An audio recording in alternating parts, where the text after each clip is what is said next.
Nós já estamos aqui em São Matias, no aniversário da igreja que completa hoje 27 anos. E o fundador desta igreja eu muito gostaria de conhecer. Eu já conhecia ele, mas não sabia quem que era, se ele passou por aqui há algum tempo. Mas eu ouvi falar no seu nome, eu busquei para me saber como que foi fundado a igreja de São Matias, porque eu gosto de saber dos princípios das coisas. Em todo lugar tem um princípio. Nunca vi um lugar que foi fundado uma igreja sem um princípio. E para conhecer os princípios, precisa ser os fundadores. Se não fossem os fundadores, ninguém conhece a história.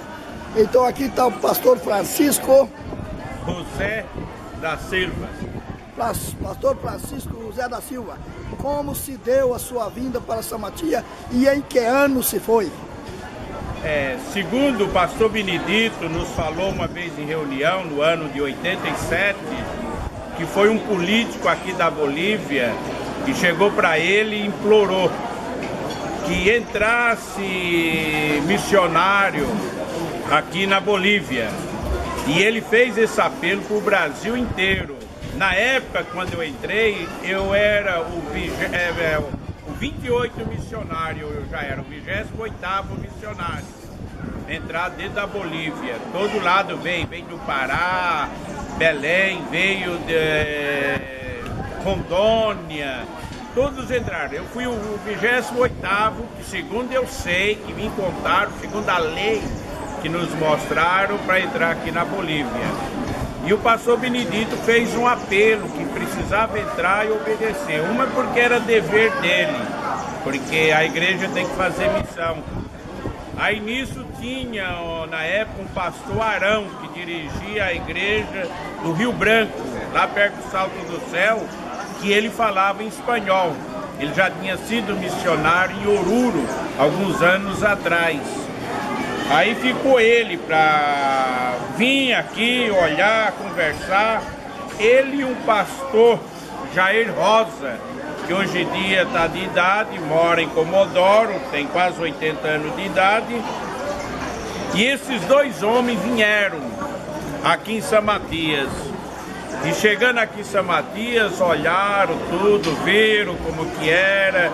Só tinha uma igreja que estava começando, era a Missão Cristiana, do outro lado da igreja católica, lá indo já para Santa Cruz, mas muito fraquinha era na época, diz que tinha 5 crentes. Estava começando também a congregação cristã, também muito fraca, e nós precisávamos. Aí eles foram no primeiro lugar ver o preço do terreno, acharam esse terreno aqui no bairro São Pedro para comprar o valor, tudo. Aí foi recargar dinheiro para comprar esse terreno. Aí compraram esse terreno, aí veio, quem vai para Bolívia? Aí de início o pastor Arão, que era para vir. O pastor Arão tinha 6 filhos para vir aqui. E eles acharam todo tipo de dificuldade. Mas naquilo Deus providenciou e colocaram que... Começaram a falar em profecia, mostrar, Deus me mostrar que teria que ser eu. Aí nesse caso aí, já que vinha profecia, vinha revelação de Deus, aí eu só tinha uma filha. E outro problema, eu também não dependia tanto da igreja, que eu tinha bens. Eu, além de eu ter minhas casas alugadas em São Paulo, que me mantinha, eu tinha terra, tinha gado, tudo. E terminaram achando, né, por Deus mesmo, que fosse eu. Então o homem falava, Deus mostrava, e eu terminei fazendo uma prova de Deus. Eu tinha uma mula que manquejava desenganada por veterinário no meu pasto. E para mim vir para aqui, então eu fiz uma prova com Deus. Se eu montasse naquela mula perfeita, montasse nela e Deus deixasse ela perfeita, eu deixava minha terra, deixava meu gado. E eu viria com mais confiança, convicção que Deus estava no negócio. vamos dizer assim, dos homens, né? É ali, meu e dos homens. Verdade. E a mula andou perfeita debaixo de mim. Então aí eu deixei, minha esposa deixou a escola, porque ela era professora municipal no Salto do Céu. Eu deixei então minhas terras, meu gado. E aqui vimos, o terreno já tinha comprado, o que faltava era a pessoa, né? Aí a pessoa que estava era nessa dificuldade, aí a pessoa era eu mesmo e minha esposa. E aqui nós chegamos, aqui, que era puro mato, um mato mais ou menos de 1,5 metro, 1,70 m de altura, que teve que roçar com foice, teve deles que ia até machado mesmo, aqui. E aqui limpamos, ficou minha mudança debaixo de uma lona. Eu aluguei uma casa que era de pato, os patos dormiam, que era na casa de um carrinho, e ela interessada nos $20, tirou os patos para fora, lavamos a casa, era um quartinho de 1,80 m de altura, casa de pato mesmo, de galinha. E ali nós entramos para dentro e começamos a amassar o barro, capim, e misturava o barro com capim. Pagamos um homem por nome Dom José para ajudar a fazer esse adobe, que aí eu fiz a forma e ele foi amassar. Fizemos 4.500 adobe. Aí nisso começamos a cavar, fazer, aí assim que começou a obra. E quanto à parte de espiritualidade do povo, então, quando eu trabalhava, eu ia aprendendo a língua deles, porque o costume deles já tinha me instruído como que eles eram, né? Então eu já tinha visto como que eles eram, tudo tinham passado para mim. E os outros missionários que já tinham vindo e voltado, que muitos só ficou 5, dos 28 só ficou 5. E graças a Deus eu fui de uns que fiquei. Só ficou os 300? Só, não aguentaram era 32 mil, só ficou os 300? Só um frouxo. Medroso. Deles saiu chorando, né? Deles saíram chorando. Irmão, mas não era fácil não. A gente ficava sabendo de irmão que entrou do lado de São Romano, Trinidad, queimava o barco, queimava a casa deles, entendeu? Era perseguição mesmo naquela época para todos os crentes. O pastor que entrou aqui em 68, que eu tenho por escrito em casa, o nome dele e tudo, ele falou que não era fácil mesmo, ele sofreu mesmo, mas Deus deu vitória para ele. Ele foi o primeiro missionário que entrou em Bolívia em 68, em Santa Cruz. E ele mesmo foi o que falou, olha, não é fácil. Você é o 28º e tem deles aqui, 3 meses, 2 meses e tem que voltar mesmo. Voltar, porque é difícil, é diferente.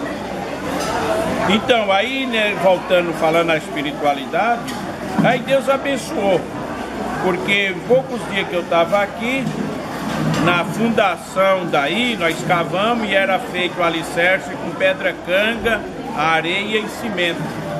E o Miguel Chambilha não era crente, mas ele foi quem fez o frete de trazer essas coisas e areia, pedra canga. Ele sabia onde que era o lugar que conseguia, e também areia. E ele foi e falou que tinha um irmão recém-chegado de Santa Cruz, por nome Ricardo Chambilha, tinha 17 anos. E falou, meu irmão falou que é crente. Eu falei, então eu preciso conhecê-lo. Então ele foi de grande ajuda. O primeiro crente foi Ricardo Chambilha, ele é uma polícia hoje em dia. Nós falamos lá com a Polícia Federal, embora me falaram que ele está parado ultimamente, mas ele foi o primeiro crente que nos ajudou muito aqui, com idade de 17 anos. E Deus foi salvando, foi 68 ao tudo, em 2 anos e 6 meses. Pude batizar apenas 5. O crente que primeiro eu batizei foi o Miguel Chambilha, sua esposa, né, que até hoje, por graça de Deus, é pastor. Até quando eu sabia, eu tinha 5 filhos na fé boliviano aqui na Bolívia. Até a última vez que eu fiquei sabendo. E quando encontrei, quando eu fui em convenção.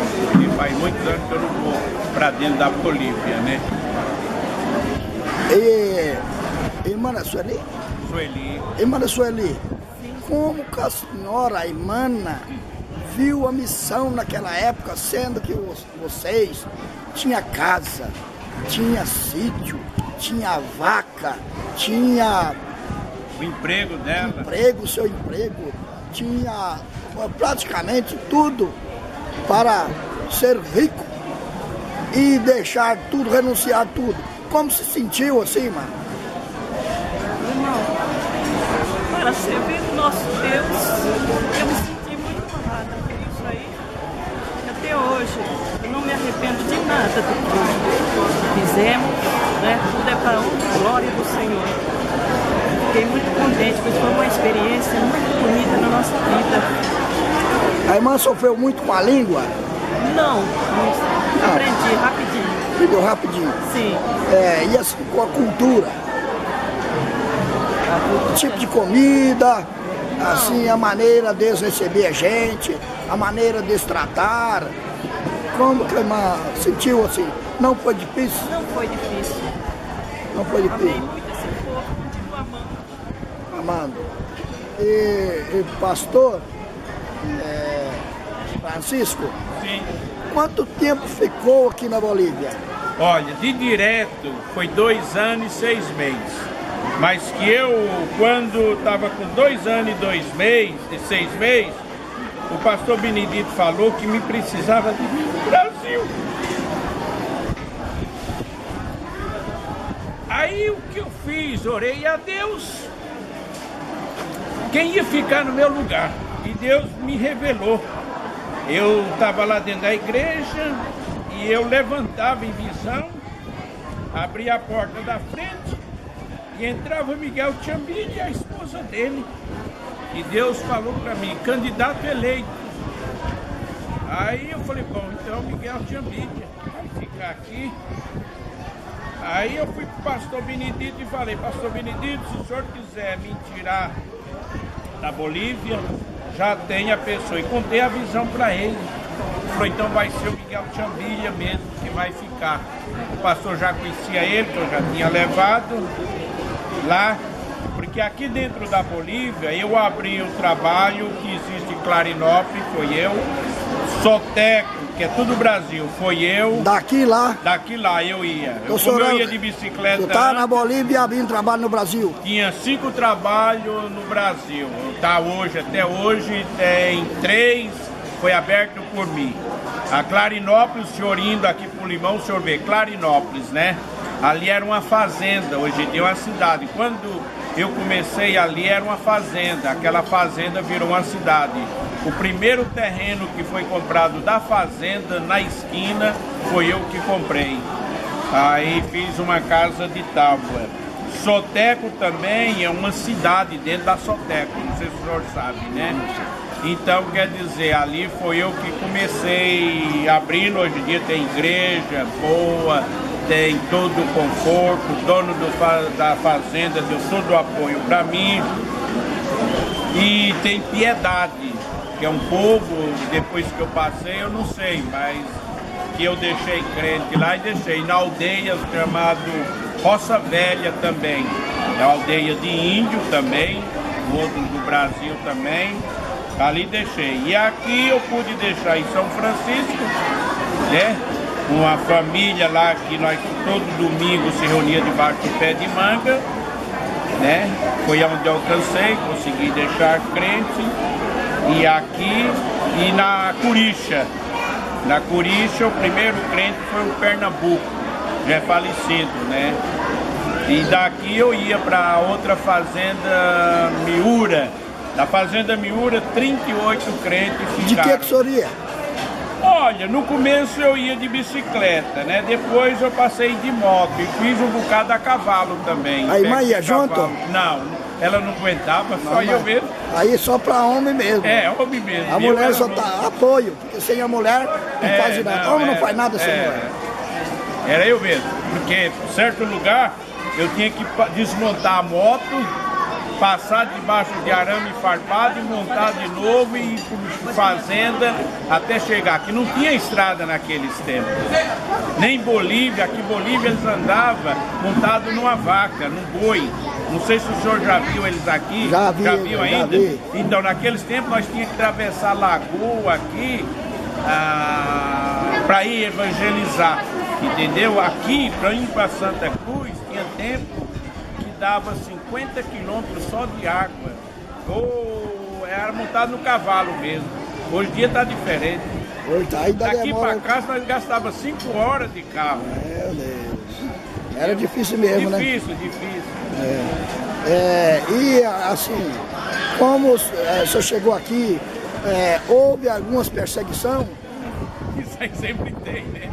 Isso aí houve bastante, né? Porque naqueles tempos quem dominava aqui era o padre. O padre mandava mais do que o prefeito, entendeu? Ele era a autoridade máxima, a escola, tudo estava no poder dele. E eu terminei sendo um concorrente, né? Então, não era para me ouvir, não era para escutar, não era para dar atenção. Mas só que Deus foi abrindo. Aqui eu conheço pessoa que não está mais nessa igreja. Sofria de câncer no esôfago, desenganada, Jesus Cristo curou. Conheci uma moça aí que o trator passou por cima das pernas dela, não faltava osso. E eu estava pregando e um homem gritando que Deus não tinha poder. Quem tinha poder era o dinheiro. E eu dirigi a ela e falei, olha, para que esse homem saiba que Deus tem poder, me dá tua mão e ande, em nome de Jesus. E ela disse, não posso andar, não posso. Eu não insisti, mas orei para que Jesus curasse ela. E na mesma semana, Deus pôs osso nas pernas dela, tudo, e ela andou, que a mãe dela levou ela no médico, e lá em Cuiabá, e chegou e falou, olha, um crente orou por ela e ela está andando, largou muleta, largou tudo e está andando. E o médico falou assim, a senhora está triste com isso? E ela chegou a falar assim, olha, eu só não gostei porque ele é um evangelista, um crente. Ela falou, senhora, se todo aleijado chegasse, um crente, e orasse por ele e ele andasse. Então, isso aconteceu aqui. E foi muitas curas. A esposa mesmo do Miguel Chambilha, para ela se converter, eu pregava na rádio e pregava em 3 cornetas que eu tinha aqui em cima da igreja. Todos aqui ouviam. E eu também fazia vários cultos na praça, direto. Aí ela mesmo foi uma que chegou e falou para mim, olha, eu vim dizer para o senhor que eu sou crente. Eu falei, como? Eu sou crente. O senhor estava pregando nas cornetas e falando que Jesus Cristo cura, sara. Então eu fiz uma prova. Jesus, se é verdade que esse homem está falando, então cura a minha coluna. E ela diz, ela que foi curada. E eu vi muito testemunho aqui, vi muita gente aceitar aqui. Mas só que um bocado tudo foram embora e vai embora, porque aqui é outra coisa. Era, pelo menos na época, Está que melhorando, mantinha. mas ainda está difícil ainda. Que mantinha, era outra coisa que às vezes não pode nem falar. Pastor Francisco, Oi. uma coisa que me chamou a atenção foi aquele milagre que eu estava procurando o senhor para prender. E chegou policial para cooperar no culto. Rapaz, Como que foi esse negócio? tá, isso aí foi mais ou menos assim. Eu tinha pregado na rádio meio-dia, que o meu programa era meio-dia. E eu toquei um assunto, entendeu? Porque às vezes a gente tem que cutucar o cão mesmo, sabe? É verdade. E eu toquei no cão com a Bíblia.